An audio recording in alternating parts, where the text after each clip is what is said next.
Emma Foster had learned early in life that wealthy people guarded their privacy with cameras, alarms, and men who never smiled.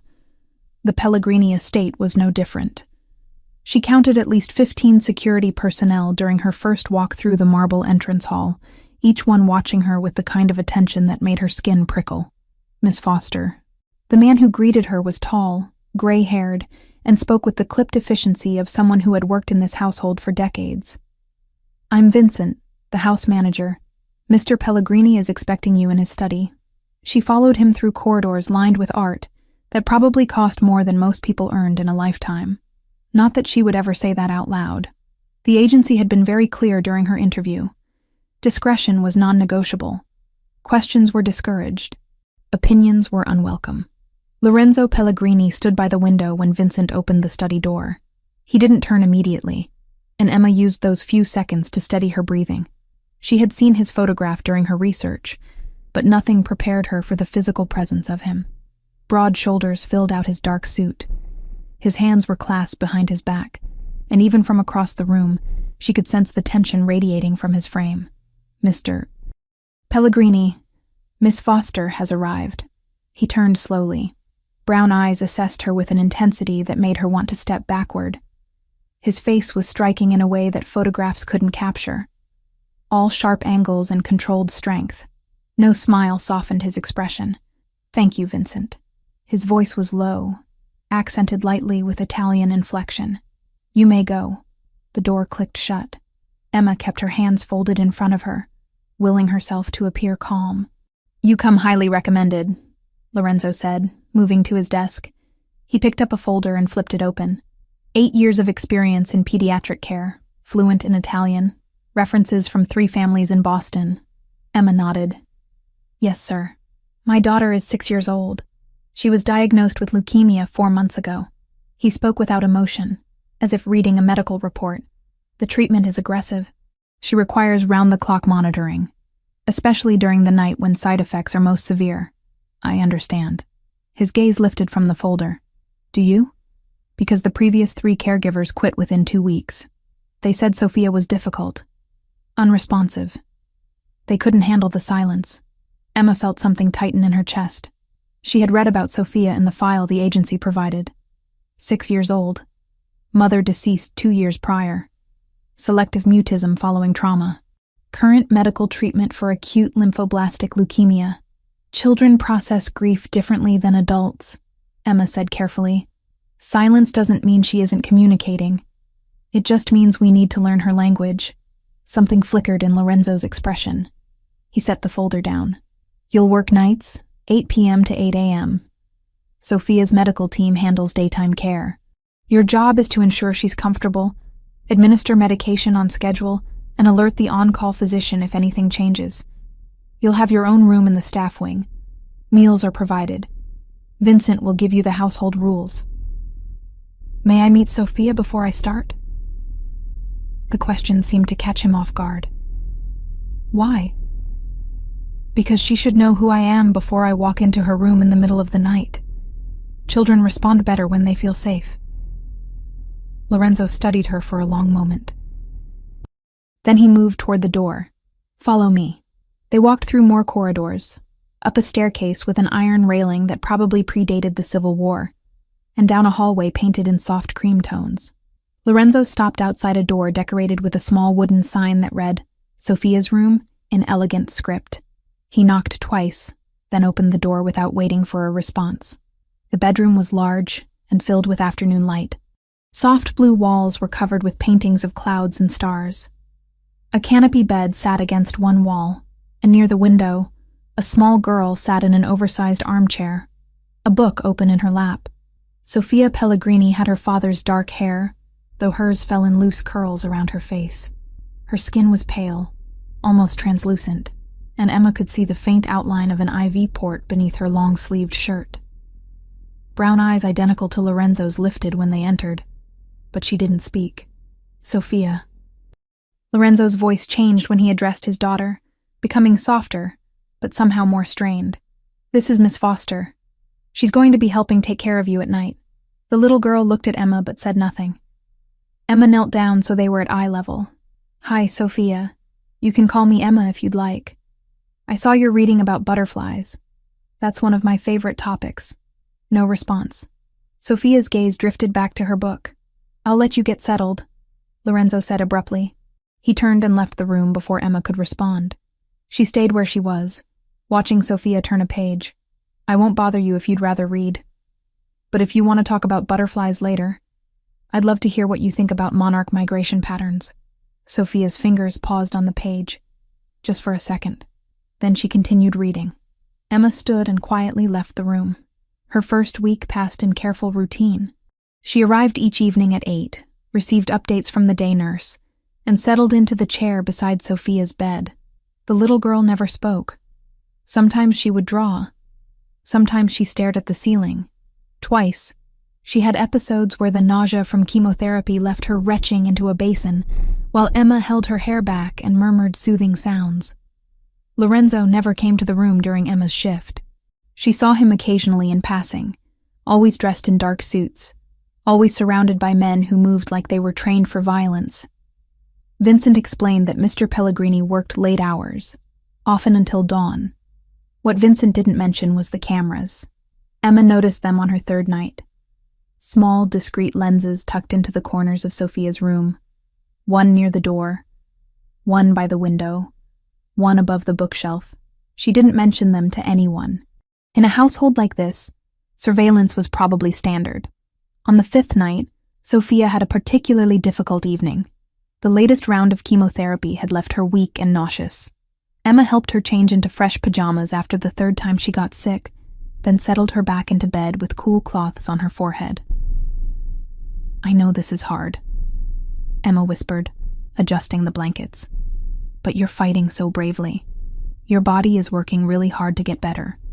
Sophia's eyes were closed, but her small hand reached out and gripped Emma's fingers. It was the first time she had initiated physical contact. Emma stayed there, holding her hand, until Sophia's breathing evened out into sleep. Then she began to hum softly, an old lullaby her mother figure used to sing.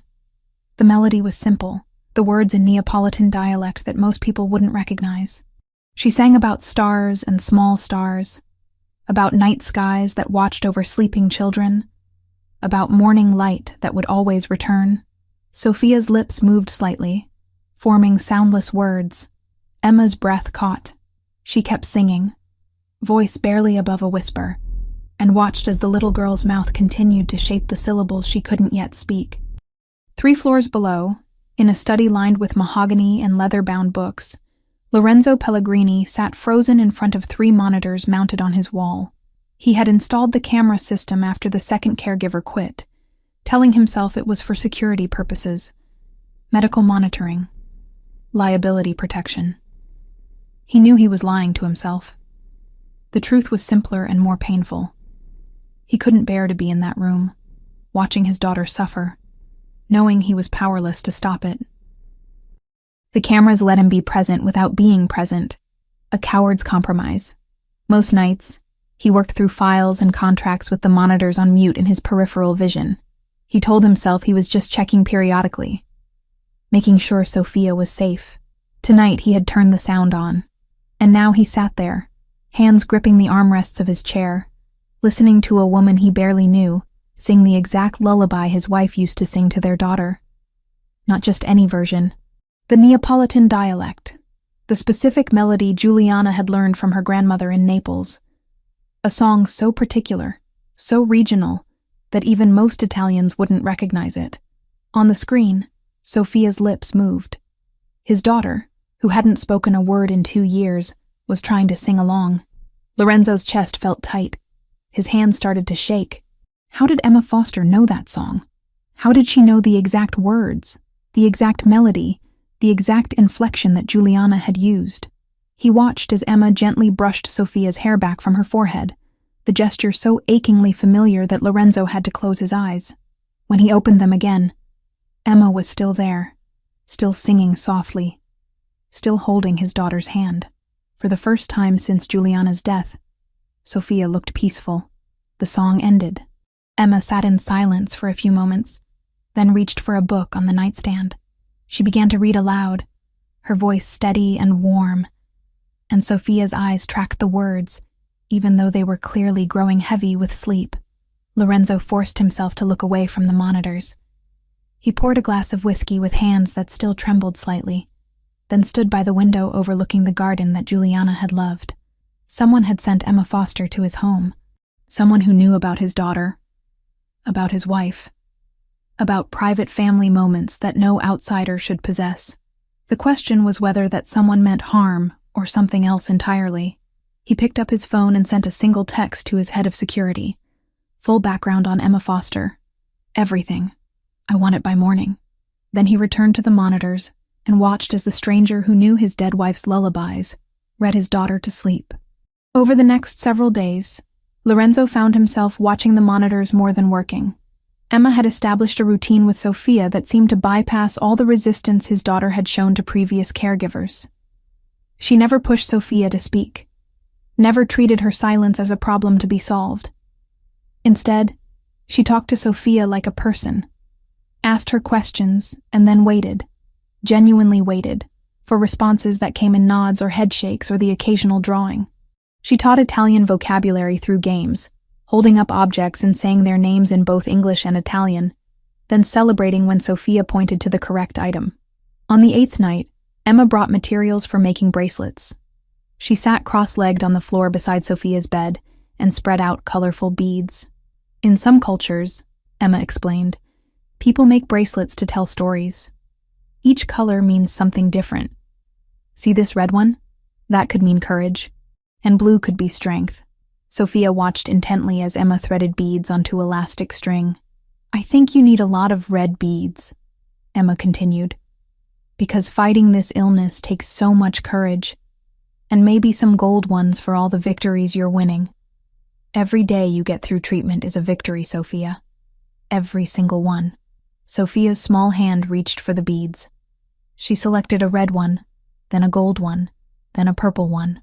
Purple, Emma said. Good choice. That can represent creativity. Or maybe hope. What do you think? Sophia held up 3 fingers. 3 purple beads for hope? I love that. Together they worked on the bracelet. Sophia didn't speak, but she made choices, picked colors, showed Emma patterns she wanted. Lorenzo watched from his study, that familiar tightness returning to his chest. This woman was reaching his daughter in ways no one else had managed. Not the therapists, not the doctors, not even him. Especially not him. When his phone buzzed with the background report he'd requested, Lorenzo almost didn't want to read it.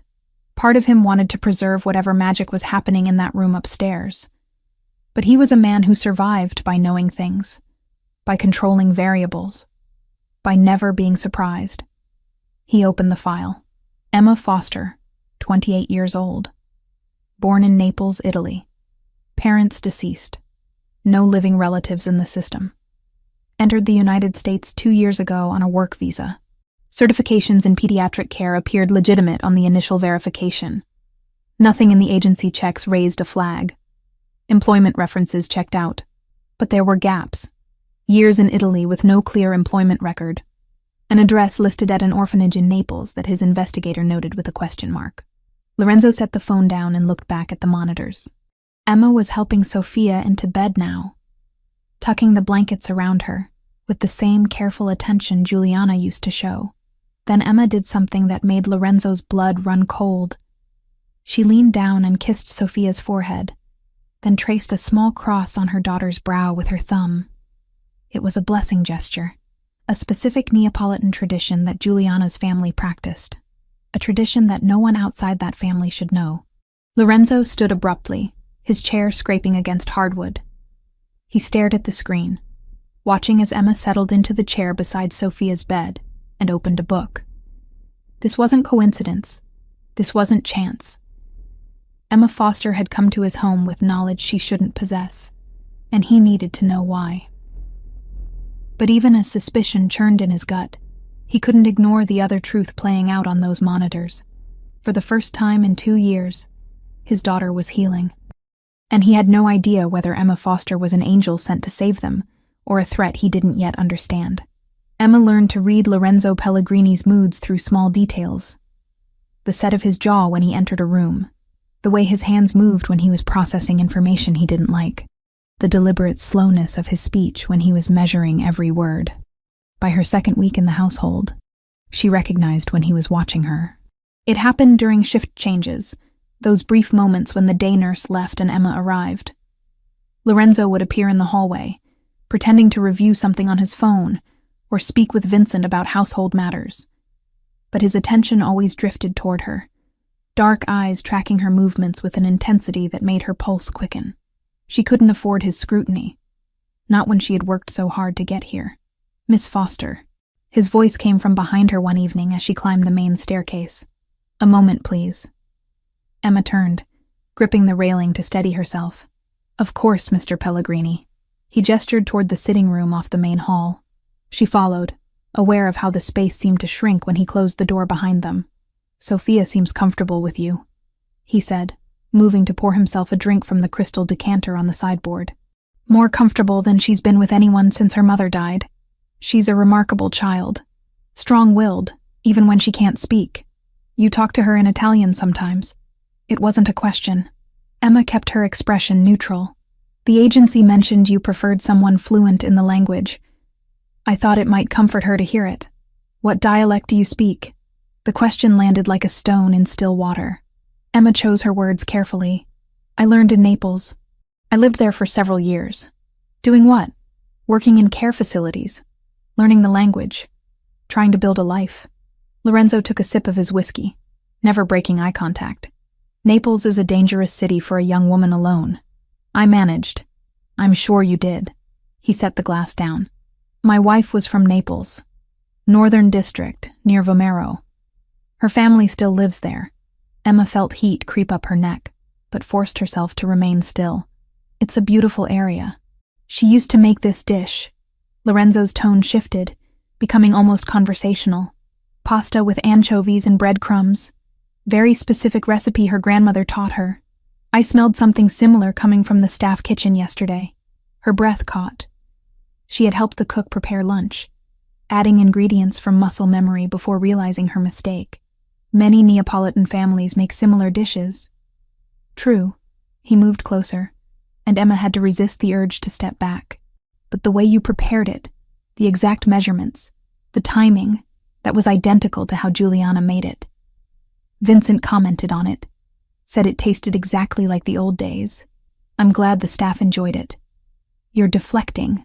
"I'm answering your questions, Mr. Pellegrini." His jaw tightened. "You know things you shouldn't know.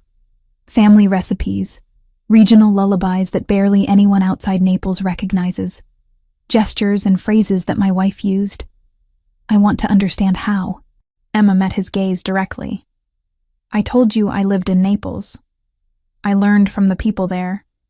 Sometimes cultures share traditions more widely than you might think, and sometimes people have connections they're hiding." The air between them crackled with tension. Emma could feel her heartbeat in her throat. If he pushed much harder, if he started digging into her past with the resources a man like him possessed, everything would unravel. "I'm here to take care of Sophia," she said quietly. "That's my only purpose. If my background bothers you, I can request a replacement through the agency." Lorenzo studied her face for a long moment. Then he exhaled slowly. "No. Sophia has finally started to respond to treatment. Changing caregivers now would set her back." Relief flooded through Emma, though she kept it hidden. "Then I'll continue my work. But understand this." He leaned in close, voice dropping to barely above a whisper. "I protect what's mine with everything I have. My daughter, my home, my family's memory. If you're here for any reason other than what you claim, I will find out.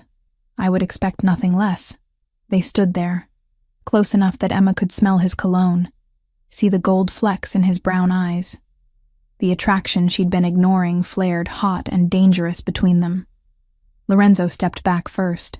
"Sophia had a difficult session yesterday. The doctors increased her medication dosage. Watch her carefully tonight." "I will." She left the sitting room on unsteady legs, taking the stairs slowly until she was certain he couldn't see her anymore. Then she pressed her back against the wall and closed her eyes, willing her racing heart to slow. This was becoming more complicated than she'd planned. That night, Sophia was restless from the moment Emma arrived. The increased medication made her nauseous, and she spent the first 2 hours curled on her side, refusing food or water. "I know it hurts," Emma murmured, pressing a cool cloth to Sophia's forehead. "But your body needs fuel to fight. Can you try just a few sips of water?" Sophia shook her head weakly. "What if I told you a story while you drink? One about a princess who was braver than any knight in the kingdom." The little girl's eyes opened slightly. She gave the smallest nod. Emma held the cup to Sophia's lips, letting her take tiny sips between sentences as she wove a tale about a princess with scars from battles against invisible dragons. A princess who lost her voice but learned to speak through her art, her kindness, her courage. By the time the story ended, Sophia had finished half the cup. "Good job," Emma said, setting it aside. "Your father would be so proud." Sophia's hand moved to her stomach, and Emma recognized the warning signs immediately. She grabbed the basin just as the little girl started retching, holding her steady through the violent waves of nausea. When it finally subsided, Sophia was crying silently, tears streaming down her pale face. "Shh, it's okay. It's okay, sweet girl." Emma cleaned her up with gentle hands, changed her into fresh pajamas, and settled her back against the pillows. "I know it's terrible. I know you're tired of being sick. But you're fighting so hard, and you're winning. Every day you get through this, you're winning." Sophia reached for Emma's hand and held it tight. They stayed like that for hours. Emma sang softly in Neapolitan, old songs about stars and morning light, and mothers who watched over their children from heaven. She told stories. She stroked Sophia's hair until the little girl finally fell into an exhausted sleep. Then Emma rested her head on the edge of the bed, still holding Sophia's hand, and let herself cry quietly for all the pain this child had endured. 3 floors below, Lorenzo sat in his study with his hands covering his face. He had watched everything, every moment of his daughter's suffering, every gentle word from Emma, every song, every story, every tender touch. And he had broken. Tears streamed down his face, hot and unstoppable. He hadn't cried since Juliana's funeral, had promised himself he would stay strong for Sophia, but watching Emma provide the comfort he should be giving, witnessing his daughter's pain from this cowardly distance, finally shattered what remained of his composure. He was failing her. His little girl needed a father who could sit beside her through the worst moments. And instead, he hid behind cameras and closed doors because he couldn't bear to face his own helplessness. Emma Foster, this stranger who knew impossible things, was being the parent he should be. The sun was rising when Vincent knocked on his study door. "Sir, you asked to be notified when Miss Foster's shift ended." Lorenzo wiped his face roughly, clearing away evidence of his breakdown. "Thank you." He climbed the stairs to Sophia's room, moving quietly. Emma was dozing in the chair beside the bed, still holding Sophia's hand. Dark circles shadowed her eyes. Her hair had come loose from its usual neat style. She looked exhausted and beautiful, and completely devoted to his daughter. Sophia stirred as he entered. Her eyes opened, found Emma first, then drifted to him. "Papa," she whispered. Lorenzo froze. His daughter's voice, barely audible but unmistakable, speaking for the first time in 2 years. "Papa," Sophia said again, slightly stronger. Emma stayed all night. Emma jerked awake, disoriented. Then she saw Lorenzo standing in the doorway, saw the shock on his face, and understood what had just happened. "Sophia," Lorenzo breathed, crossing the room in 3 strides. He knelt beside the bed, taking his daughter's other hand. "You spoke." "I'm tired," Sophia whispered. "But Emma says tired is okay.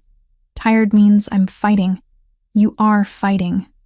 So bravely." His voice cracked. "I'm so proud of you." Sophia smiled faintly. Then her eyes closed again, drifting back into sleep. Lorenzo stayed on his knees, staring at his daughter's peaceful face. When he finally looked up at Emma, she saw something raw and vulnerable in his expression. "She spoke because of you," he said quietly. "She spoke because she was ready." "No," he shook his head. "I've watched you with her. I've seen how you reach her. How you make her feel safe in a way no one else has managed." He paused. "In a way I haven't managed." Emma wanted to argue, but the honesty in his admission stopped her. You love her. That's what matters. Love isn't enough if I'm too afraid to show it properly. Lorenzo stood, running a hand through his hair. I owe you more than a salary, Miss Foster. You've given my daughter her voice back. I just listened until she was ready to use it. Their eyes met, and that dangerous pull between them intensified. Emma felt it in her chest, warm and insistent. Lorenzo must have felt it too because he looked away first, jaw tightening. Get some rest, he said, his tone becoming formal again. You've earned it. He left before she could respond. Emma sat alone in the quiet room, watching Sophia sleep peacefully for the first time in days. The little girl's lips curved in the faint suggestion of a smile. Outside in the hallway, Lorenzo pulled out his phone and sent a single text to his consigliere. Increase priority on Emma Foster investigation. I need to know everything. Focus on Naples connections, family, friends, anyone she might have known there. I want answers within 48 hours. He couldn't shake the feeling that Emma Foster was connected to his past in ways he didn't yet understand, and whether that connection was blessing or threat.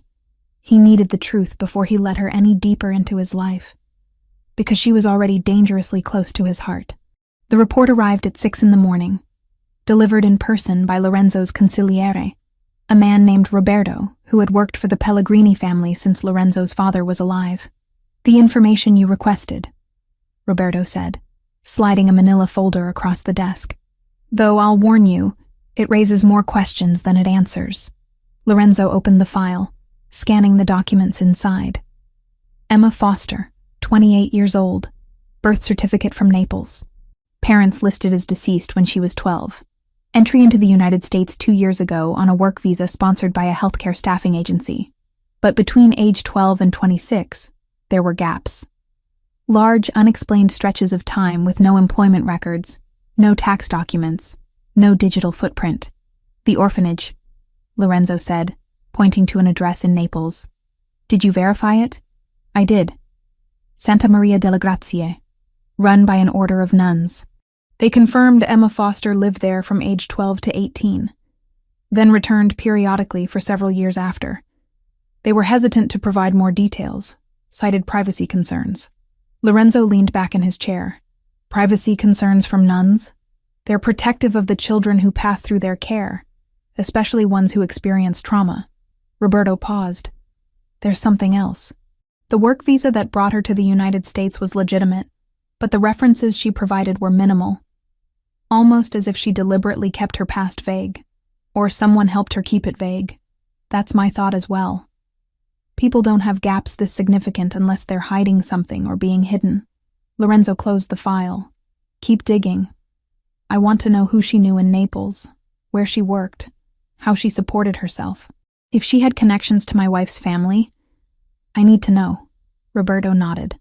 There's one more thing. We intercepted communication yesterday. The 'Ndrangheta is making moves in Brooklyn, testing our territory. Antonio Rossi sent a message through intermediaries. The name made Lorenzo's blood run cold. Antonio Rossi was the kind of man who used family as weapons, who understood that the fastest way to break someone was through the people they loved. What did the message say? That he's noticed you've been distracted. That a sick child requires a lot of attention, makes a man vulnerable. Roberto's expression hardened. He didn't make explicit threats, but the implication was clear. Lorenzo stood abruptly, moving to the window. Dawn light filtered through the trees in the garden. Somewhere upstairs, Sophia was sleeping peacefully, probably still holding Emma's hand. Double the security detail. I want armed guards on rotation around the property, 24 hours. No one enters or leaves without clearance. And I want surveillance on Rossi's known locations. If he so much as looks toward this neighborhood, I want to know about it. Already done. I tripled the perimeter guards last night when the message came through. Good. Lorenzo turned back to face his consigliere. And Roberto? If Rossi makes a move toward my daughter, I don't care about the truce we've maintained. I don't care about territory negotiations. I will end him and everyone connected to him. Understood. After Roberto left, Lorenzo climbed the stairs to Sophia's room. He found Emma reading softly to his daughter, morning light catching the gold in her hair. Sophia was awake, eyes tracking the words, occasionally mouthing them along with Emma's voice. They both looked up when he entered. "Good morning, Papa," Sophia said. Her voice was still quiet, but she spoke without hesitation now. "Good morning, little star." He kissed her forehead. "How are you feeling?" "Tired. But Emma says tired is winning." "Emma is very wise."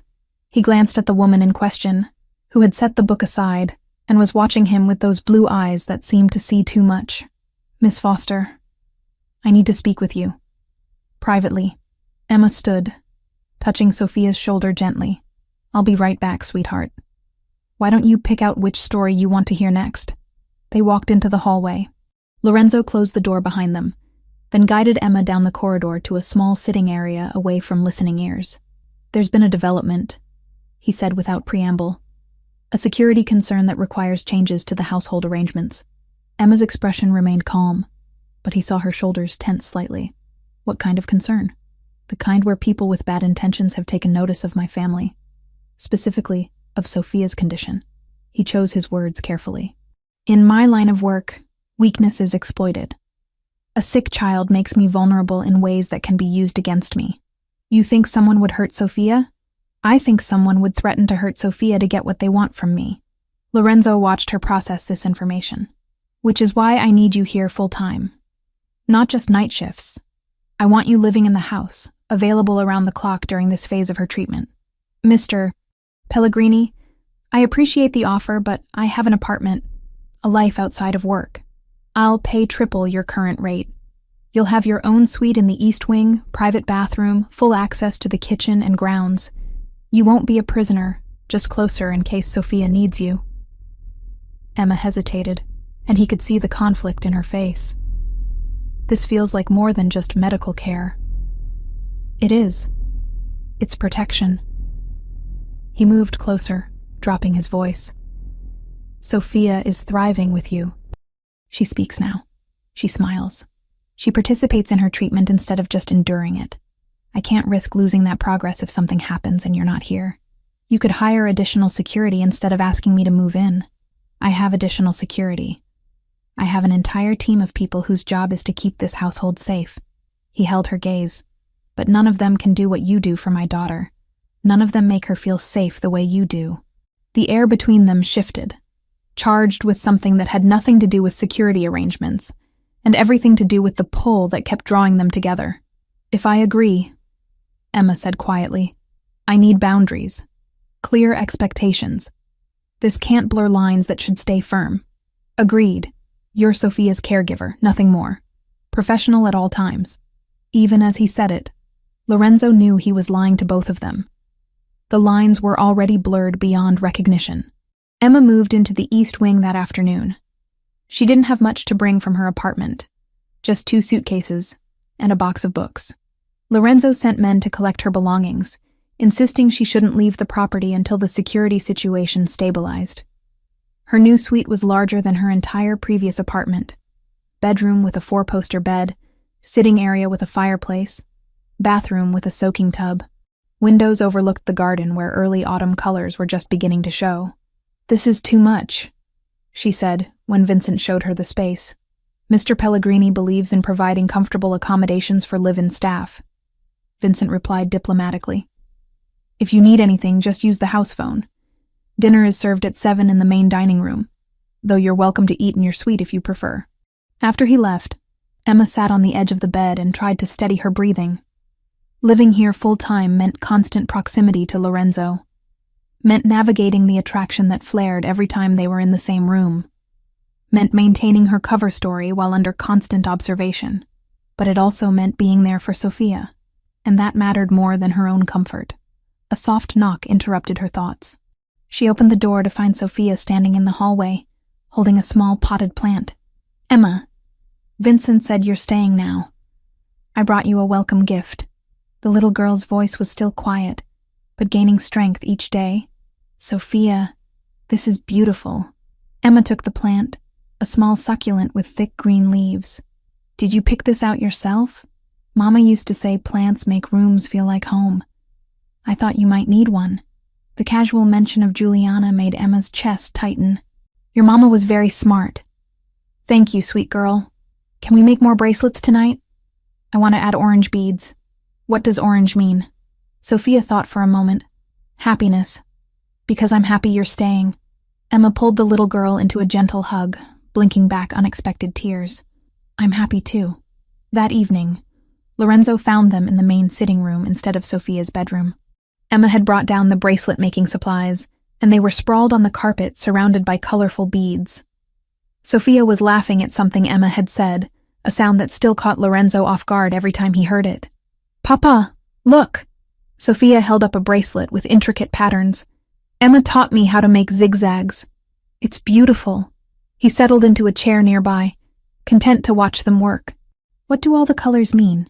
Red is courage, gold is victory, purple is hope, and orange is happiness, Sophia recited. We're making one for you. For me? Emma says even grown-ups need reminders that they're brave. Lorenzo's eyes met Emma's over his daughter's head. She looked away first, focusing intently on threading beads. They worked in comfortable silence for a while. Sophia chattered about the book she was reading, about the stars Emma had painted on her ceiling, about wanting to go outside when she felt stronger.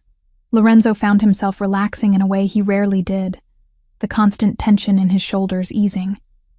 This felt dangerously like family.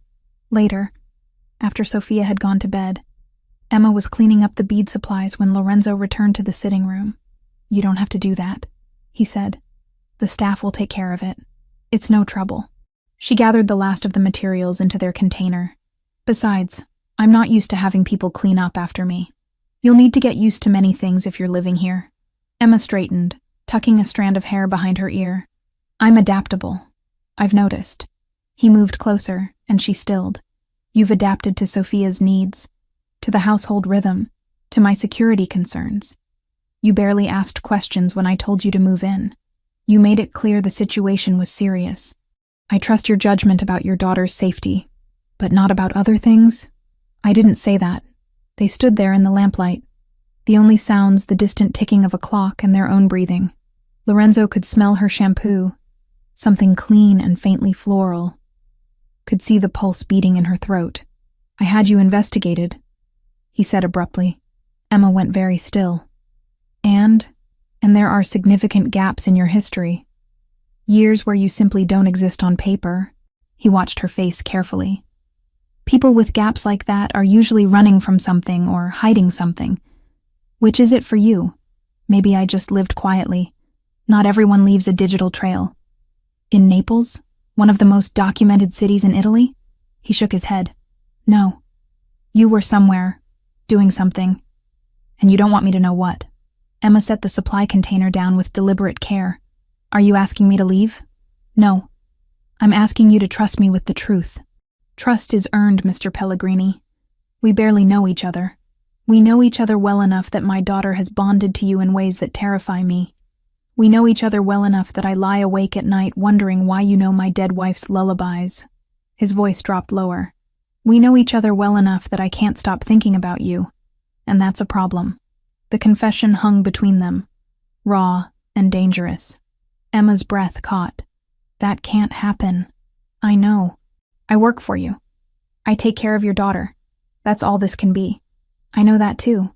But neither of them moved away. The space between them hummed with everything they weren't saying. Finally, Emma stepped back. I should check on Sophia. She's sleeping. I just looked in on her. Then I should go to bed. It's been a long day. Lorenzo nodded, not trusting himself to say more. He watched her leave the room, then sank into the nearest chair and pressed his hands against his face. This was spiraling beyond his control. Emma Foster was becoming essential to his daughter's recovery and dangerous to his own equilibrium. He couldn't have her investigated too aggressively without risking her leaving. But he couldn't let the mystery of her past remain unsolved.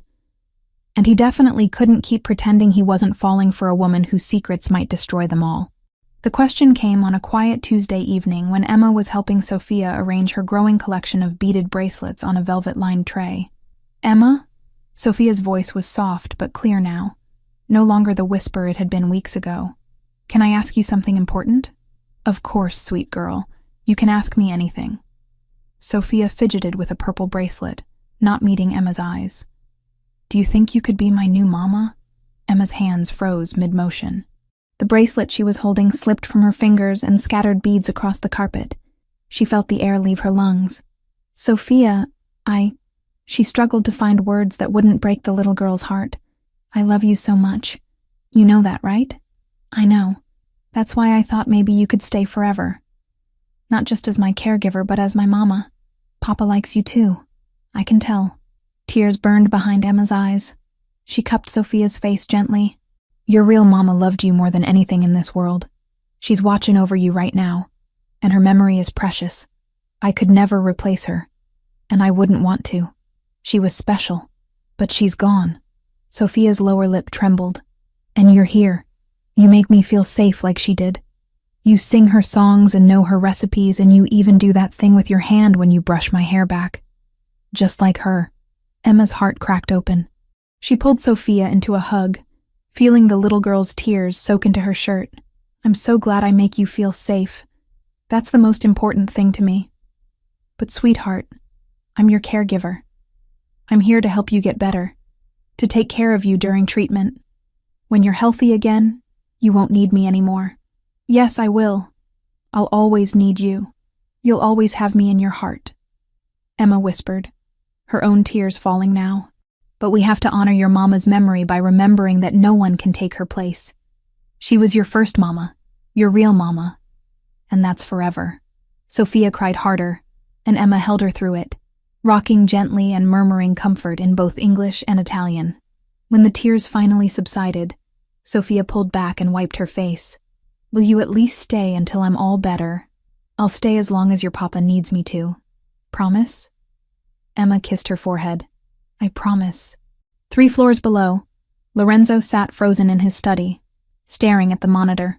He had heard every word, had watched Emma handle his daughter's vulnerable question with such grace and honesty that it physically hurt. But what hurt more was realizing that he had wanted Emma to say yes, had wanted her to promise forever, not just until treatment ended, had wanted to hear her claim the role of mother to his child and partner to him. Instead, she had done the right thing, the honorable thing, and he hated how much that disappointed him. The moment was interrupted by Roberto entering without knocking, his expression grim. We have a problem. Security caught 2 men taking photographs of the property from the street. When our team approached, they fled.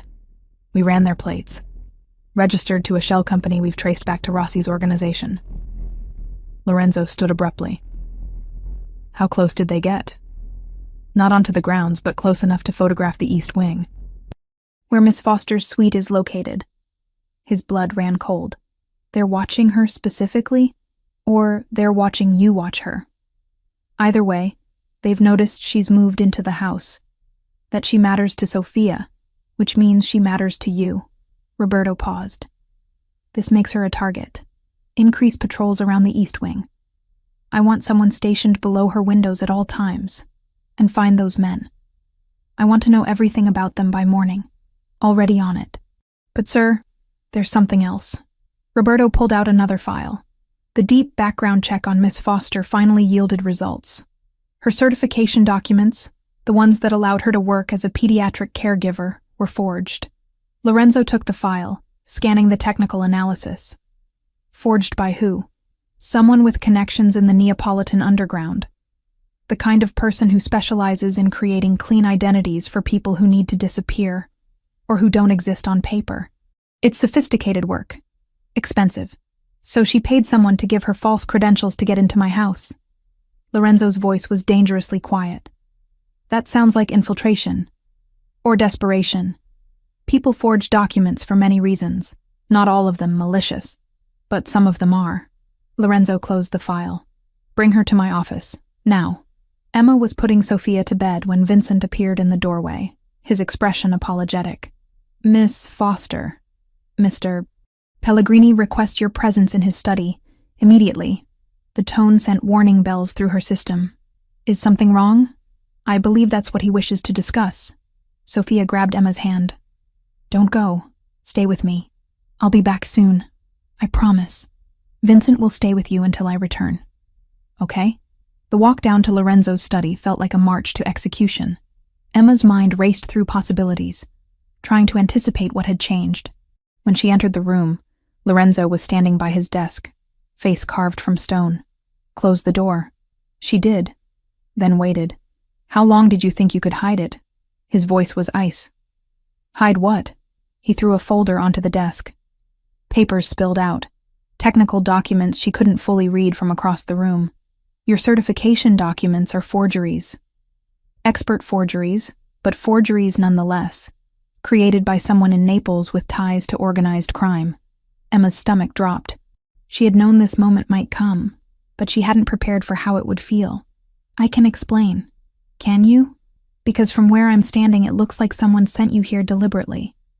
Someone who knew about my family, about Sophia, about weaknesses they could exploit. He moved closer, anger rolling off him in waves.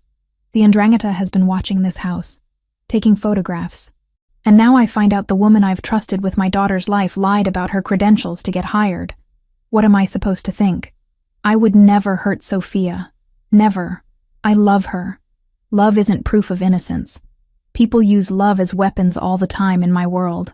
Emma lifted her chin. Then what do you want from me? A confession. An explanation you've already decided you won't believe? I want the truth. Who sent you here? What organization do you work for?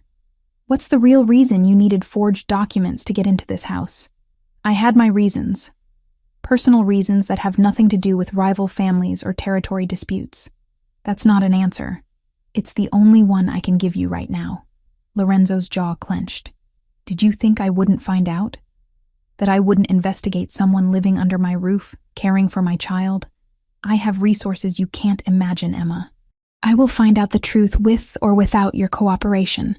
Then I guess you'll have to find out without it. Why? Why protect whoever helped you, unless you're afraid of them? Unless they have something on you? Emma remained silent, which was answer itself. Lorenzo ran a hand through his hair, frustration evident in every line of his body. Sophia is thriving because of you. She's speaking, laughing, engaging with her treatment. Her doctors say her recovery is progressing faster than expected. If I send you away now, it could set her back months, maybe permanently. So don't send me away. How can I trust you? How can I let you near my daughter when I don't know your real agenda? You've been watching me on those cameras for weeks. You've seen every interaction I've had with Sophia. Have I ever done anything that seemed suspicious? Have I ever tried to access parts of the house I shouldn't? Have I asked questions about your business or your security? He wanted to argue but couldn't. No. Then trust what you've seen, not what you're afraid of. They stared at each other across the desk, both breathing hard. Here's what's going to happen, Lorenzo said finally. You will stay in this house until Sophia completes her treatment. You will continue to care for her exactly as you have been. But when she no longer needs medical support, when she's healthy and this chapter is closed, you will leave. You will have no further contact with her or with me. You will take your secrets and disappear from our lives. The words hit Emma like physical blows. That will hurt her. She's attached to me. She'll recover. Children are resilient. And what about you? The question escaped before she could stop it. Lorenzo's expression shuddered completely. What about me? Will you recover? I'll do what I always do. Protect what's mine and eliminate threats. Is that what I am to you? A threat? I don't know what you are. That's the problem. Emma felt tears threatening, but refused to let them fall. Fine. I'll stay until Sophia is better. Then I'll go. But you should know that everything I've done here, every moment I've spent with your daughter, has been real. My feelings aren't forged. She turned and left before he could respond, walking blindly through the corridors until she reached her suite. Once inside, she locked the door and sank onto the bed, finally letting the tears come. She had known this was temporary, had known that eventually the truth would surface and destroy whatever fragile connection she'd built with this family. But she hadn't expected it to hurt this much. Downstairs, Lorenzo poured himself a drink with shaking hands and returned to the monitors. Sophia was awake again, crying softly. She had probably felt the shift in the household, the tension crackling through the walls. He should go to her, should comfort his daughter, but he couldn't make himself move. Instead, he watched as Emma appeared in Sophia's doorway, eyes red but face composed. She climbed into bed beside the little girl, pulling her close and singing softly until the tears stopped. Whatever Emma was hiding, whatever lies she'd told to get here, one truth remained undeniable. She loved his daughter, and Sophia loved her back. Lorenzo finished his drink and made a decision. He would keep Emma here until Sophia was healthy. He would maintain professional distance, and he would keep digging into her past until he found answers. But he wouldn't think about how empty the house would feel when she left. Wouldn't acknowledge the ache in his chest at the thought of never seeing her again. Some things were too dangerous to want, and Emma Foster might be the most dangerous thing of all. The medical alarm pierced the silence at 3 a.m, a shrill electronic scream that sent Emma bolting upright in bed. She was running before her mind fully processed what was happening, bare feet slapping against cold marble as she sprinted down the hallway. Sophia's room was bathed in harsh lamplight. The little girl was convulsing, her small body rigid against the sheets, eyes rolled back, foam at the corners of her mouth. "Sophia!" Emma's training kicked in instantly. She rolled the child onto her side, supporting her head to prevent injury. "Vincent, call the doctor now." The house manager appeared in the doorway, phone already in hand. "Ambulance is on the way. Tell them possible allergic reaction to new medication, status epilepticus. Patient is 6 years old with compromised immune system." Emma's voice was calm, clinical, completely different from her usual gentle tone. Her fingers found Sophia's pulse, counting beats while watching the convulsions. "Get me the emergency kit from the bathroom cabinet. The red case." Vincent moved immediately. Emma maintained her position, one hand steadying Sophia's head, the other checking her airway. The convulsions were violent, lasting far too long. 30 seconds, 45, a minute. "Come on, sweet girl. Come back to me." Emma's clinical mask cracked slightly. "You're stronger than this. Fight it." Lorenzo burst through the door, still in the clothes he'd been wearing hours ago. His face drained of color when he saw his daughter seizing. "What happened? What's wrong with her?" "New medication. Her body's rejecting it." Emma accepted the red case from Vincent and flipped it open with practiced efficiency. Inside were emergency supplies that went far beyond basic first aid. She pulled out a pre-measured syringe. "This is going to stop the seizure, but I need you to hold her steady. You can't just inject her with random medication." "It's not random. It's benzodiazepine, standard treatment for prolonged seizures. If we don't stop this in the next 30 seconds, she could have permanent brain damage." Emma's eyes met his, fierce and certain. "Trust me or get out of my way." Lorenzo knelt beside the bed, hands shaking as he helped steady his daughter. Emma administered the injection with the precision of someone who had done this 100 times. They waited, counting seconds that felt like hours. Slowly, the convulsions began to ease. Sophia's body relaxed, her breathing becoming less labored. Emma checked her vital signs again, then carefully positioned her in recovery position. Her airway is clear. Pulse is stabilizing. The medication is working. Emma finally allowed herself to breathe. But she needs to get to a hospital. The reaction could restart. The medical team arrived within minutes. Emma briefed them with the kind of detailed information that made the lead paramedic pause and study her. "You have medical training?" "Some. Basic emergency response." "That was a lot more than basic, ma'am." They loaded Sophia onto a stretcher. Lorenzo climbed into the ambulance without hesitation, but before the doors closed, his eyes found Emma's. "Come with us." It wasn't a request. The hospital was a blur of fluorescent lights and antiseptic smell. Sophia was rushed into the pediatric intensive care unit, while Emma and Lorenzo were relegated to a waiting room with uncomfortable chairs and magazines nobody read. Lorenzo paced like a caged animal, phone pressed to his ear as he coordinated with his security team, his medical contacts, anyone who might provide information faster than the doctors would. Emma sat motionless, hands clasped in her lap, still wearing the pajamas she'd thrown on before running to Sophia's room. Her mind replayed every second of the crisis, analyzing what she could have done differently. Faster. Better. "They said she's stable." Lorenzo's voice cut through her thoughts. He had ended his call and was standing in front of her, exhaustion and fear etched into every line of his face. "The seizure didn't cause lasting damage. You stopped it in time. Good. Where did you learn to do that?" His voice was quiet but intense. That wasn't basic first aid. You knew exactly what medication to give, exactly how to handle a medical emergency that would have panicked most caregivers. You worked like a trained professional. Emma looked down at her hands. I picked up things over the years. No. Lorenzo sat beside her, close enough that their knees almost touched. You don't pick up that level of skill. You're trained, extensively trained, and you've been hiding it. Does it matter? Sophia is safe. It matters because my daughter almost died tonight, and the only reason she didn't is because you had knowledge and supplies that a regular caregiver wouldn't have. It matters because you've been lying about who you are since the moment you walked into my house. His hand shot out, gripping her wrist. Who are you really, Emma Foster? The dam broke. All the secrets she'd been carrying, all the weight of her deception, finally became too much. Emma felt tears streaming down her face before she could stop them. I was 12 years old, she whispered. 12 years old and dying in an alley in Naples. My mother had left me there.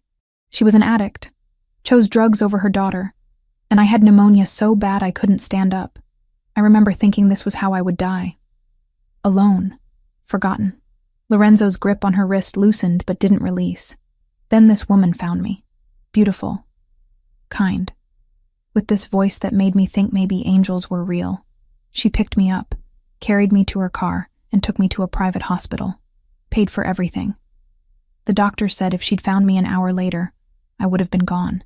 Emma wiped at her face roughly. She didn't just save my life that day. She changed it. She placed me in an orphanage run by nuns, a good place with education and safety. And she visited me. Every month for 5 years, this woman would come and spend time with me. She taught me Italian songs, told me stories, brought me books. She paid for my schooling, including basic nursing courses because I told her I wanted to help people the way she helped me. Juliana. Lorenzo's voice was hoarse. I didn't know her full name. She only ever introduced herself as Juliana. The nuns said she requested privacy, that she helped many children and didn't want attention or gratitude. They protected her identity. Emma finally looked at him, her blue eyes swimming with tears. I loved her. She was the only mother I ever really had. And then one day she stopped coming. The nuns told me she was sick, that she couldn't visit anymore. 6 months later, they told me she had died, 2 years ago. Yes, I was devastated, but I still didn't know who she really was. Not until I saw her obituary online. Juliana Pellegrini, wife of Lorenzo Pellegrini, mother to Sofia Pellegrini. There was a photo, and I recognized her face, even though it had been years since I'd seen her. Emma's voice broke. She had a family. A real family. And she still made time for a street kid from the slums. Lorenzo released her wrist and covered his face with both hands. When I read that her daughter was sick, that Sofia had leukemia, I knew what I had to do. Juliana saved my life. The least I could do was try to help save her daughter's life. Emma straightened her shoulders. I spent 2 years training properly as a pediatric caregiver. I worked terrible jobs to save money. But when I tried to apply to agencies, they wanted references from previous employers, family connections, things that orphans don't have. So I found someone who could create documentation that would pass initial screening. I'm qualified to do this job. The training is real. I just had to forge the paper trail because my past doesn't exist in the way agencies require. You came here specifically to help Sofia. I came here to honor the woman who gave me everything.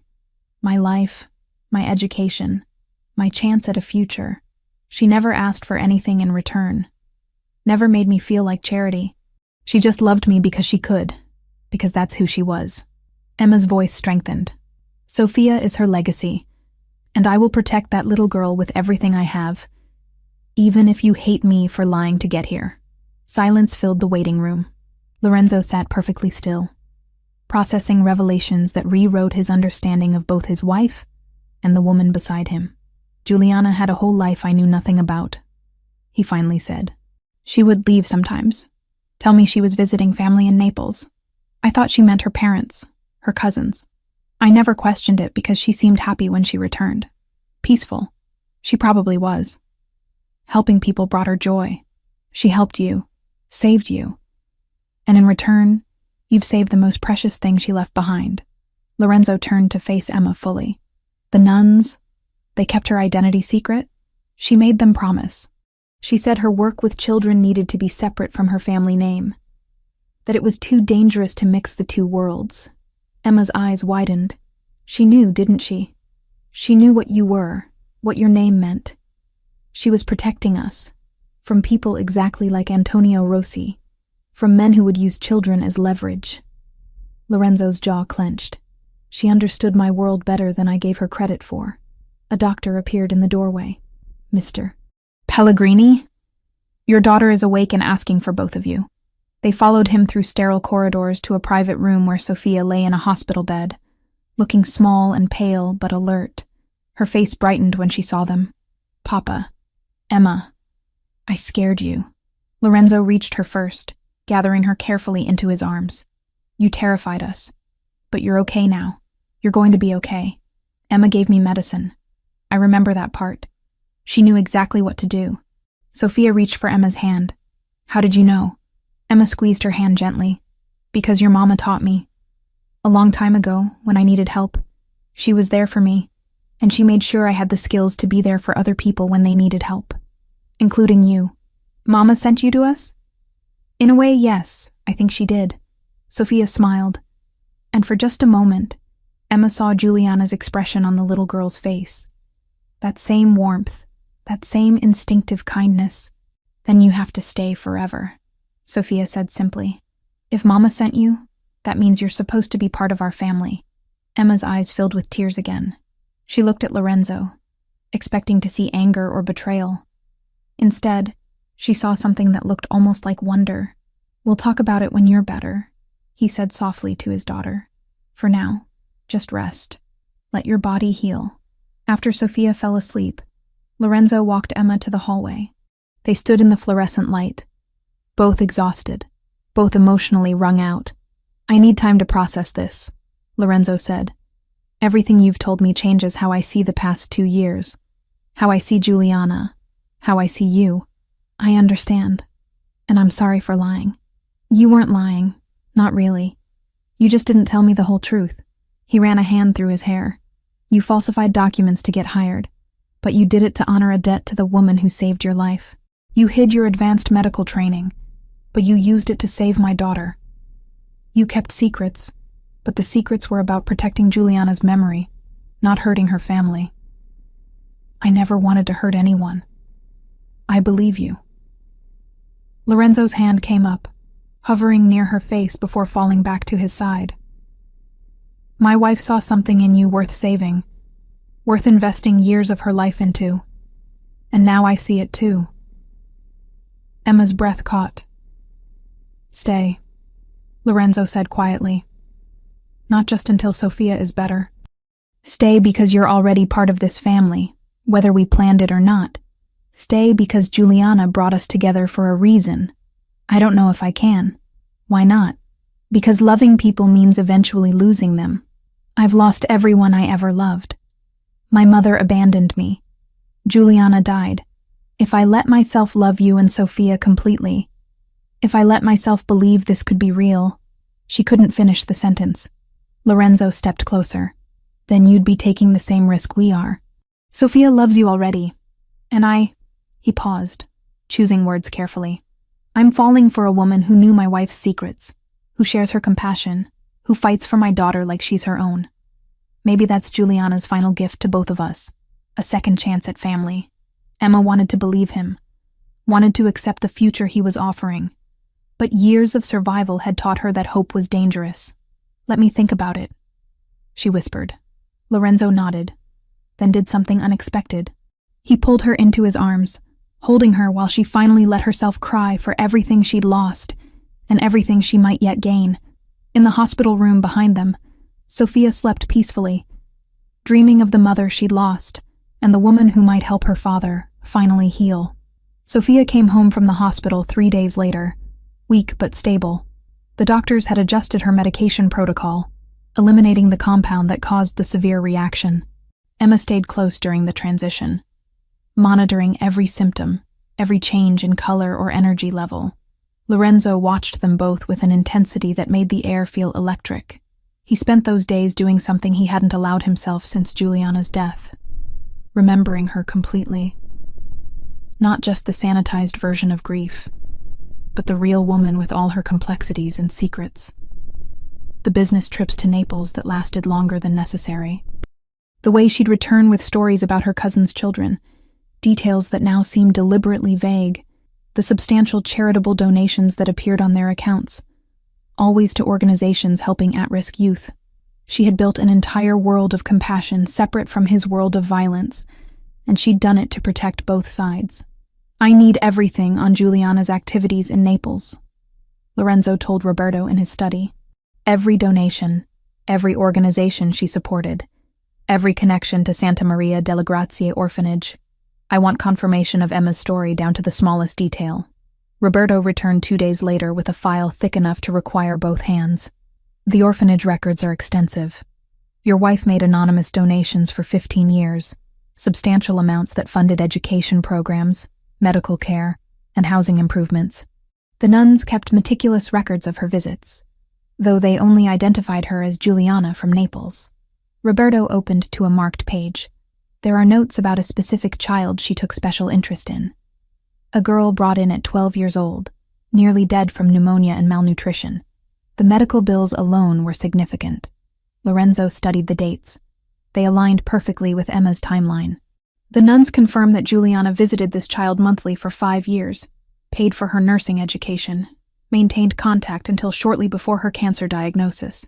Roberto paused. They said Giuliana made them promise never to reveal her full identity to the children she helped.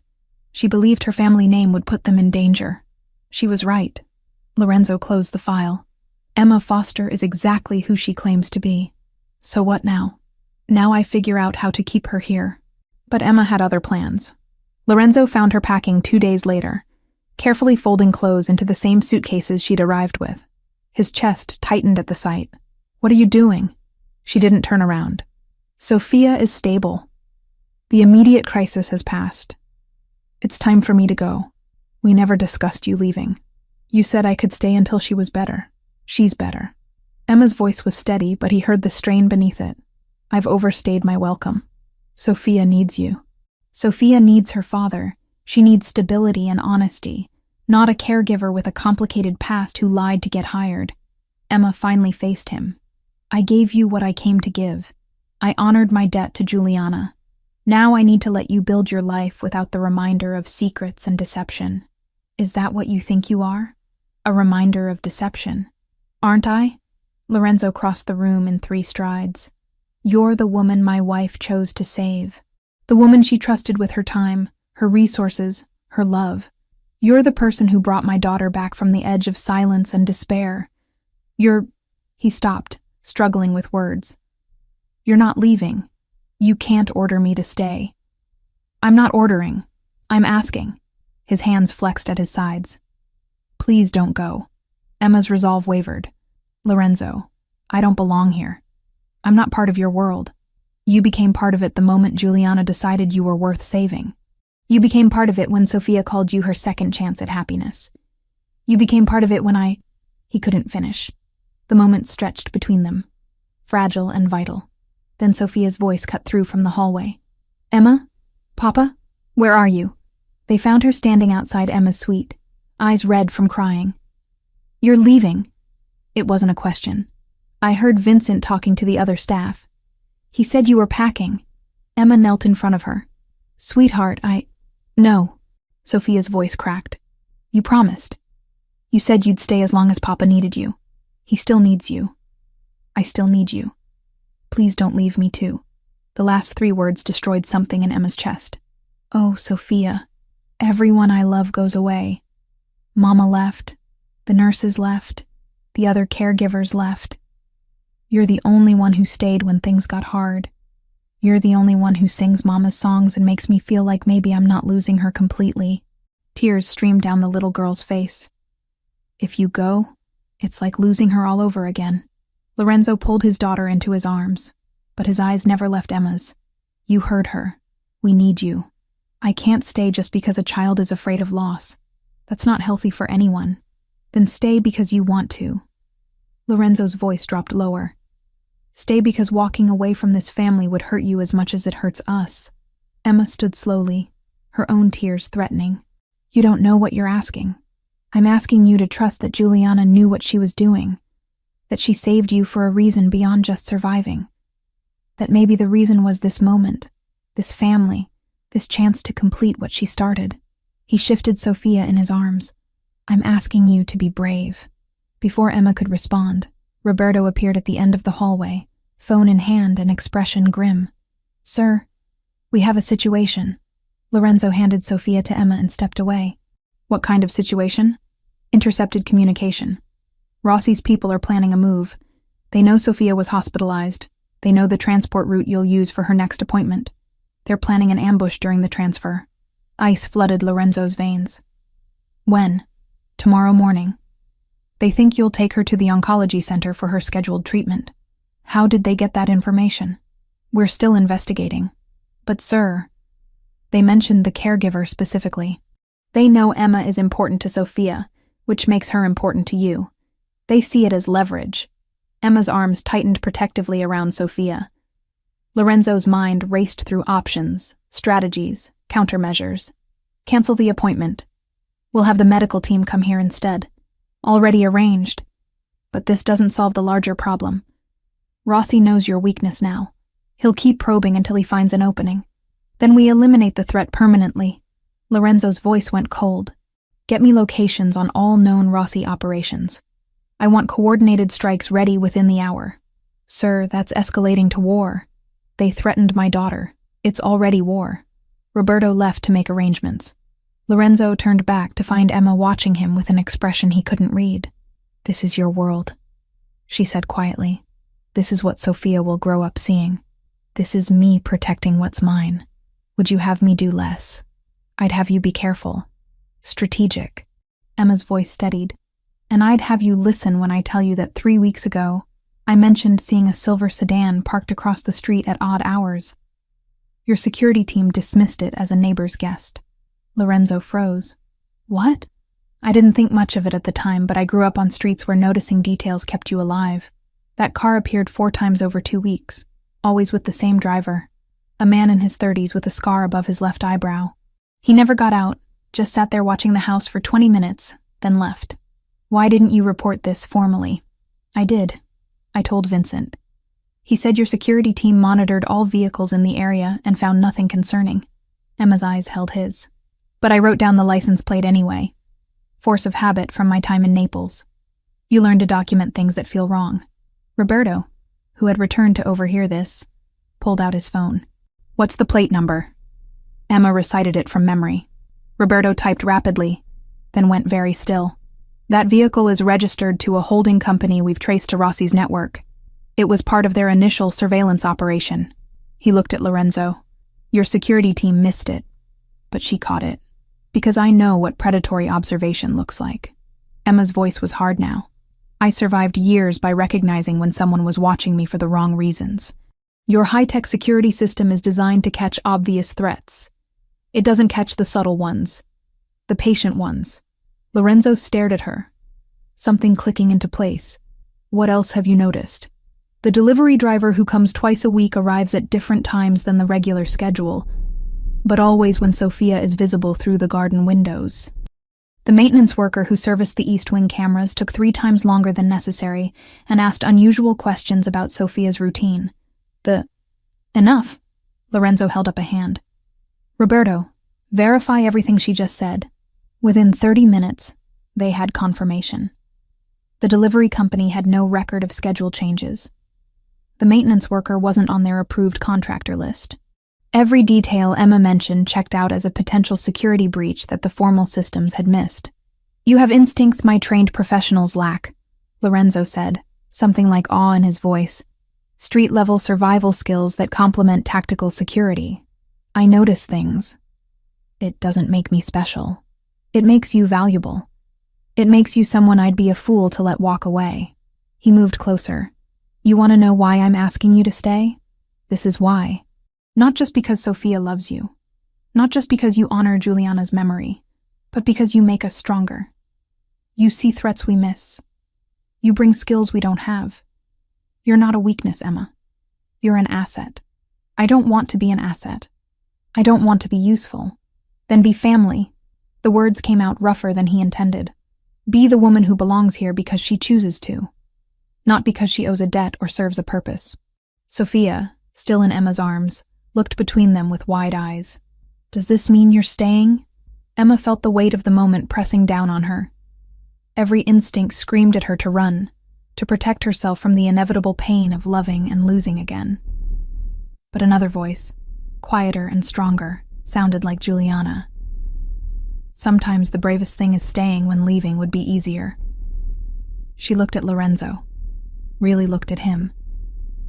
Saw past the dangerous Mafia boss to the father who was terrified of failing his daughter, the widower who was learning to honor his wife's memory by embracing the gifts she'd left behind, the man who was asking her to be brave enough to build something new from shared grief. I'll stay, Emma whispered. Not because of debts or obligations, because you're right. Walking away would destroy me. Lorenzo's relief was visible. He reached for her face, then seemed to remember Sophia watching and dropped his hand. We should finish dealing with the security situation. Use the information Emma provided, Roberto said. Between her observations and our tactical capabilities, we can identify every vulnerability in Rossi's operation. The next several hours were a blur of planning and coordination. Emma sat in Lorenzo's study, providing detailed descriptions of everything she'd noticed over the past weeks. Roberto's team cross-referenced her observations with surveillance data, building a comprehensive picture of the Ndrangheta's operation. By dawn, Lorenzo had authorized surgical strikes on 3 Rossi locations. Not warfare, but precise elimination of the specific cells that threatened his family. By noon, the threat was neutralized. Roberto's follow-up came an hour later, clipped and certain. Rossi's people had been hit hard enough to break their appetite for a fight, and the records recovered in the raids were already moving through the right hands. Quiet leverage that would keep the survivors looking over their shoulders instead of toward Lorenzo's home. Most importantly, Rossi himself went dark. No messages. No intermediaries. No retaliatory posturing. A man like that didn't stop because he found mercy. He stopped because he finally understood he couldn't win without inviting the kind of attention that devours everyone. Sophia slept through all of it, safely tucked in her bed with extra security posted outside her door. It was nearly midnight when Lorenzo finally found Emma in the garden, sitting on a stone bench under the stars. Sophia is asking for you, he said quietly. She wants you to sing her to sleep. I'll go up in a moment. Emma didn't move. I needed air first. Needed to process that I just helped plan a military operation against organized crime. Lorenzo sat beside her. Having second thoughts? About staying? No. About what staying means? Constantly. She turned to face him. Your world is violent, dangerous, full of threats that most people never encounter. I know. And I'd understand if you chose to leave because of it. I'm not leaving. But I need you to understand something. Emma's voice strengthened. Juliana kept her work with children separate from your world because she knew both needed protection. If I stay, if I become part of this family, I need the same separation. I won't be involved in your business. I won't know details of operations or conflicts. I'll care for Sophia, be present for this family. But the violence stays outside. I can live with that. Can you? Because I watched you tonight. Watched you make decisions about people's lives with the same calculation you'd use for a business deal. That's who you are. That's your world.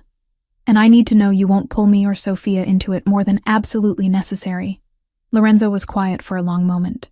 My father used to say that the hardest part of this life is knowing when to be the monster and when to be the man. I've spent years being mostly the monster because it was safer. Easier. But you and Sophia, you make me want to remember how to be the man. Then be him. For her. For us. Emma reached for his hand. Juliana saw something in you worth loving despite everything. I'm starting to see it too. Don't make us regret that faith. He lifted her hand to his lips, pressing a kiss to her knuckles. I'll spend the rest of my life earning it.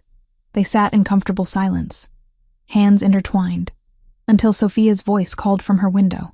Emma, I can't sleep without my song. Emma laughed softly. I should go. Lorenzo stood with her but didn't release her hand.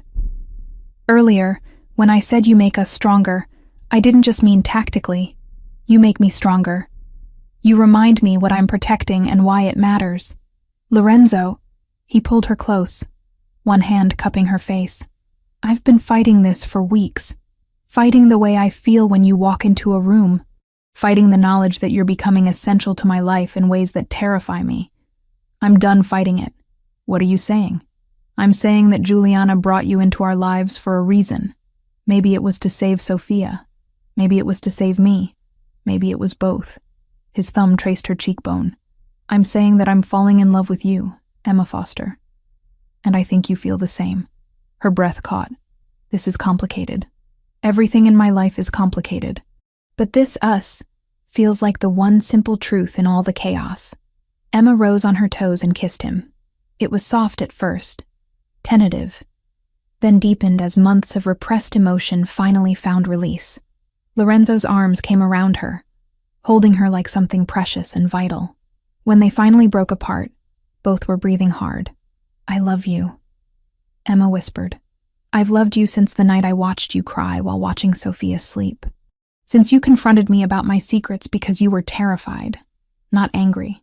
Since you chose to believe in me even when you had every reason not to. Then stay, not as a caregiver or a debt repaid. Stay as the woman I want to build a future with. What kind of future? The kind where Sophia has a mother who loves her. Where I have a partner who sees me completely and chooses me anyway.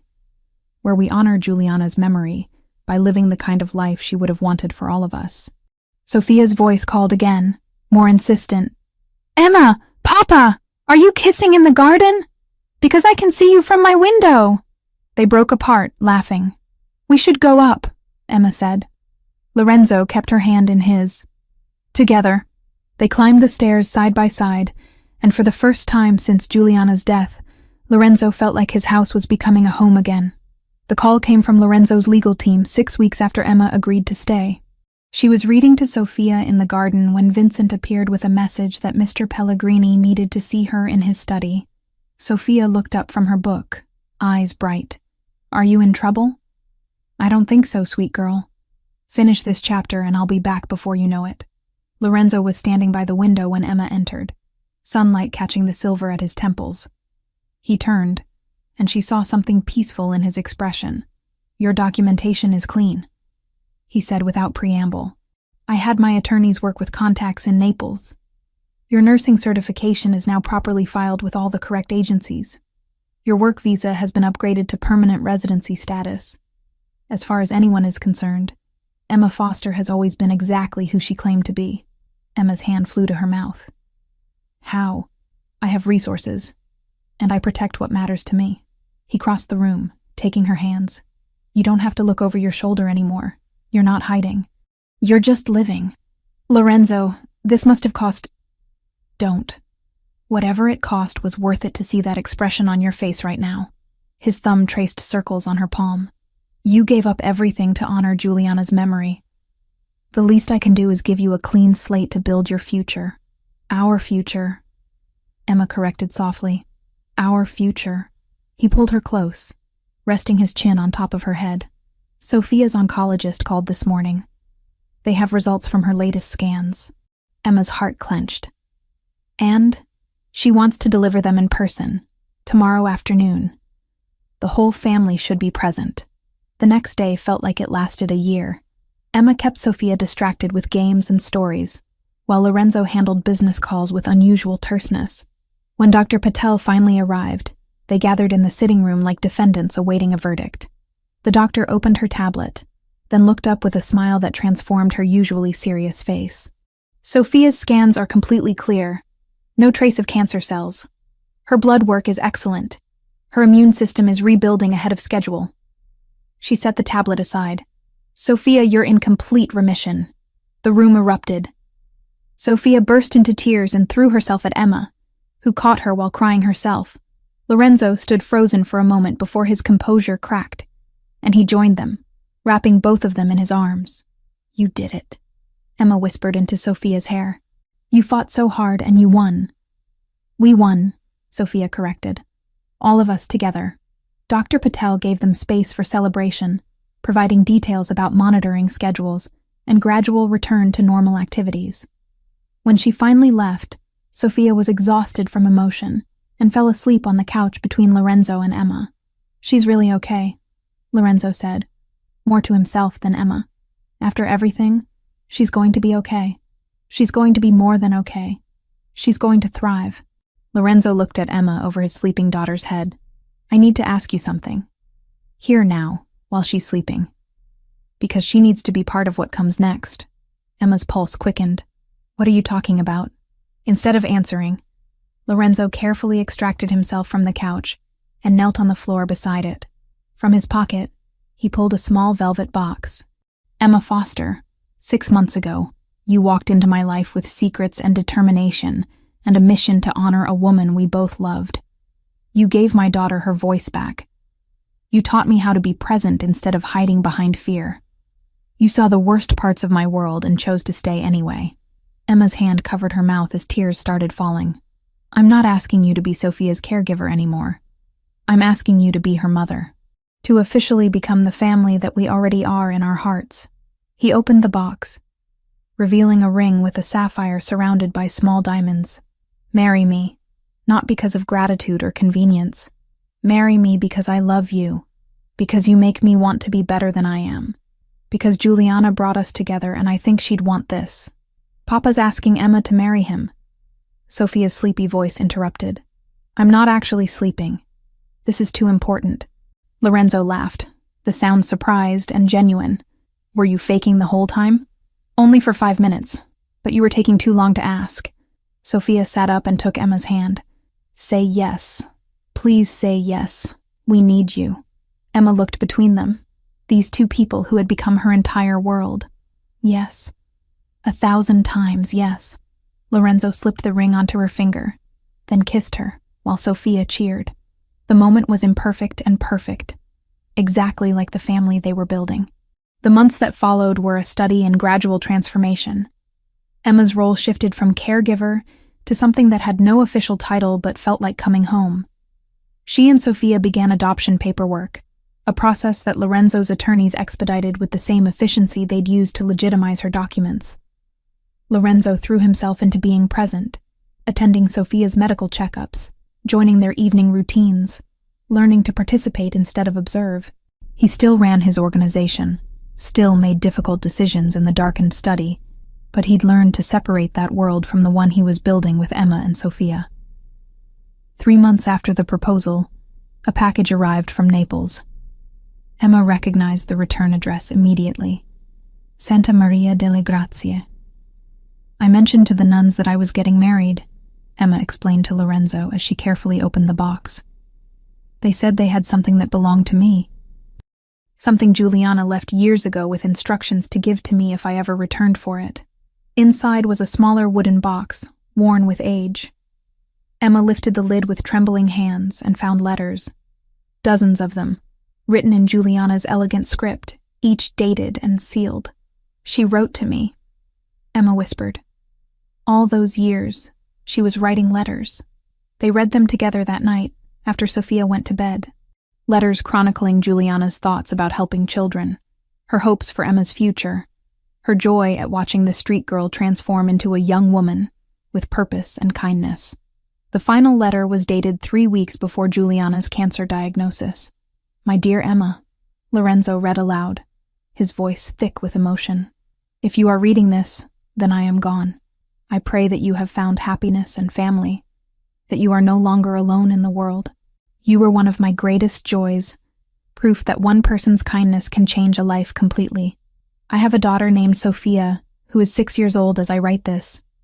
She is brave and clever and full of light. If something happens to me, if you ever meet her, I hope you will see in her the same potential I saw in you. Love her as I loved you. Protect her as I protected you. And if my husband seems lost, be patient with him. He's a good man trapped in a hard world, and he will need someone who understands both survival and compassion. You owe me nothing, Emma. You never did. But if you choose to help my family should they need it, Know that it would bring me peace. You were my heart's work. My daughter is my heart itself. Perhaps together, you can both heal. With all my love, Juliana." Emma was sobbing by the end. Lorenzo set the letter down carefully and pulled her into his arms. She knew, Emma choked out. Somehow she knew this would happen. Or she hoped. She hoped that if something happened to her, the girl she saved might save us in return. Lorenzo kissed her temple. She chose well. They showed Sophia the letters the next day, reading the appropriate ones aloud and explaining the ones that were too adult.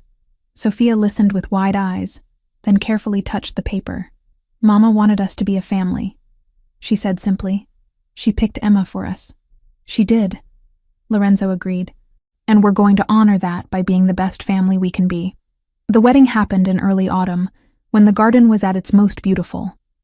They kept it intimate, just close family and a few trusted friends. Sophia served as maid of honor, wearing a lavender dress that Emma had designed with small stars embroidered along the hem.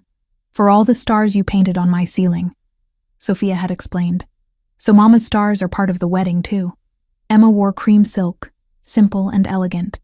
As she walked down the makeshift aisle between garden chairs, she thought about the journey that had brought her here, from dying in a Naples alley to marrying into a family she'd once only dreamed of meeting.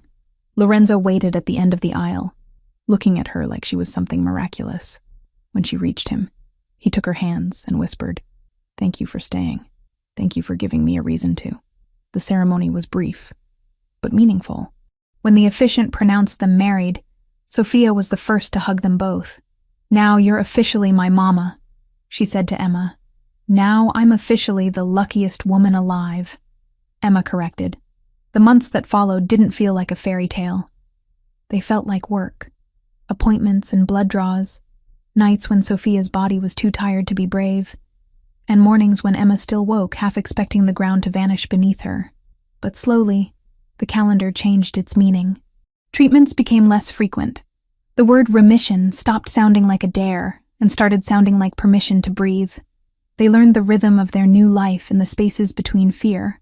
Lorenzo stopped living through monitors. Emma stopped living like she was temporary. And somewhere in the second spring after the wedding, hope took on weight and heartbeat. By the time summer turned again, Marco arrived angry and perfect, and Sophia declared him hers before he even opened his eyes. 2 years later, the garden was filled with different sounds. A baby's gurgling laugh mixed with Sophia's animated chatter as she tried to teach her 3-month-old brother Italian words. "Say Stella, Marco. It means star, like the ones on your nursery ceiling." Marco, who looked like a perfect blend of Lorenzo and Emma with dark hair and blue eyes, made an incomprehensible sound that Sophia decided to interpret as success. Emma watched from a blanket spread on the grass, marveling at how completely her life had transformed. Sophia was 8 now, healthy and vibrant, with no trace of the silent, sick child she'd been. The cancer remained in remission, and with each passing month, the fear of relapse faded a little more. Lorenzo emerged from the house carrying a tray with drinks and snacks. He'd learned domestic gestures over the past 2 years, small acts of care that came more naturally now.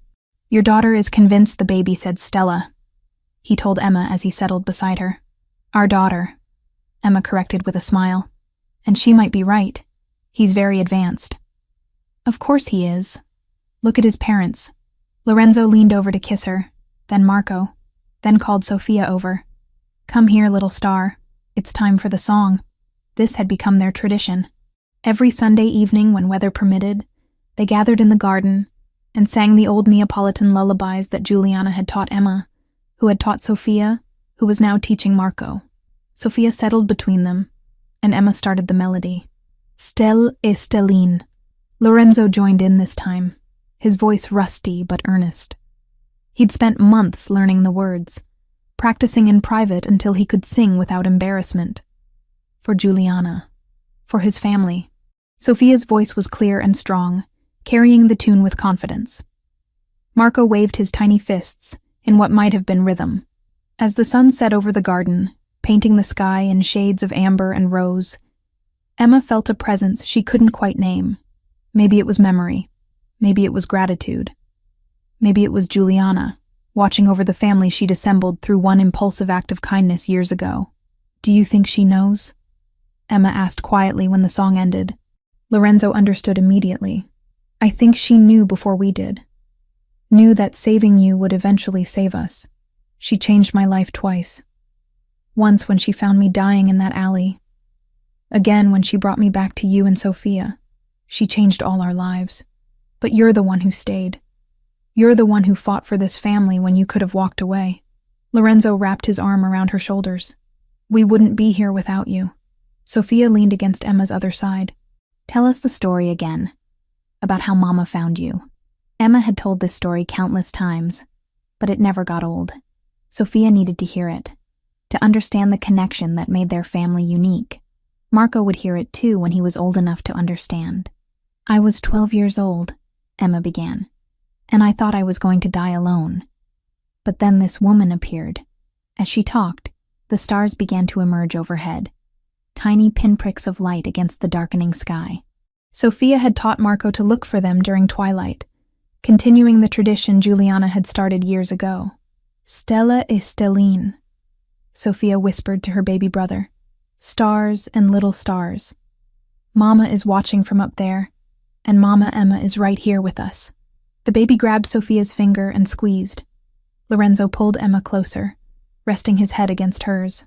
"We made it. Through everything, we made it to this." "We did," Emma agreed. "And it's only the beginning." The garden filled with contentment as the family sat together under emerging stars. Somewhere in memory, Juliana smiled, her work complete. She had saved a child who saved a family, creating a circle of love that would ripple forward through generations. In the house behind them, monitors sat dark and unused. Lorenzo no longer needed to watch from a distance. He was finally present, finally whole, finally home. And Emma Foster, the girl from the Naples streets who became Emma Pellegrini, wife and mother and heart of this unlikely family, had finally found where she belonged.